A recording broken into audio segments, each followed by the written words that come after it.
Көкшетауда көпқабатты тұрғын үйлерге жылу өлшегіш қондырғыларын орнату мәселесі талқыланды. Заман талабына сәйкес мұндай қондырғылар еліміздің көптеген қалаларында жұмыс істеп тұр.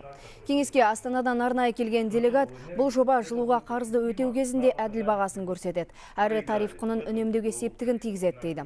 Республика бойынша бұл жүйеге көшу үшін биыл мемлекеттен 8 миллиард теңге бөлінді. Табиғи монополиялар субъектілері бұл қондырғыларды жеткізіп беретін заңды тұлғалармен келісім шарт жасау арқылы жобаны жүзеге асыратын болады. Ортақ жылуды есепке алу қондырғылары өте экономикалық жағынан өте тиімді болады. Себебі қазір мына Қазақстанның қалаларында дифференцированный тариф деп айтамыз, дифференциялық тарифтер орнатылып жатыр. Мысалы, сол ортақ жылу қондырғысы болған жағдайда сіз манағы төмен төлейсіз. Ал манағы қондырылмаған үйлерде манағы тариф жоғары болады. Мысалы, Атырауды алсақ, екі тарифтің ортасындағы айырмашылық 50 теңгеге дейін барады. Көкшетау қаласында 40 теңгеге дейін барады.